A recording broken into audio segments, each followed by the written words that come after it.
He's only the second Chinese leader to have ever addressed the Australian Parliament. Xi Jinping's predecessor, Hu Jintao, was here more than a decade ago. Since then, Beijing has become Canberra's biggest trading partner. Speaking to lawmakers in a joint session, President Xi Jinping spoke of the historic ties between the two people and elaborated on China's vision for growth.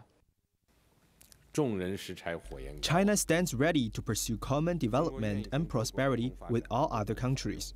China will continue to follow a win-win strategy of opening up, develop a modern economy, and strengthen and expand all-round mutual cooperation with other countries.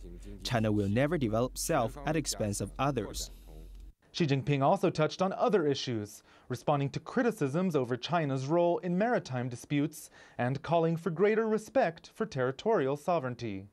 Then, following his speech, the Chinese and Australian leaders oversaw the signing of 14 agreements between Chinese and Australian firms and watched their ministers sign off on the legal framework for a new free trade agreement that's been years in the making.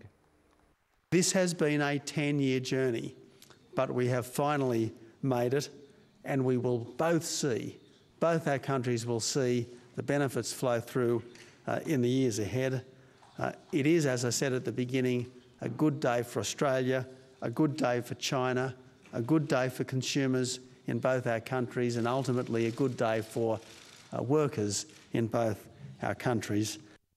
The extraordinary journey of bilateral relationship over the last 42 years demonstrates that as long as our two sides treat each other with mutual respect, properly handle our differences, we can ensure steady and great progress of our two countries. The new trade deal is worth an estimated $18 billion. Chinese state-owned firms will still have to go through a foreign review board, regardless of the value of acquisition. And a threshold on Chinese private investments in, quote, non-sensitive areas will not be erased, as China had wanted, but instead raised. The FTA will also see tariffs removed on 85% of Australian goods going to China, a number that'll rise to 95% when the terms come into full force. But wheat, rice, sugar, and cotton will be left out, much to Australia's disappointment. Tony Abbott had come under criticism for rushing to complete a deal with China whilst the Chinese leader was in Australia. Lawmakers who were not privy to the details of the FTA before it was revealed on Monday will now have a chance to closely review it. But the government here is calling Xi Jinping's speech and the signing historic and say they are proud to have completed what the previous government couldn't.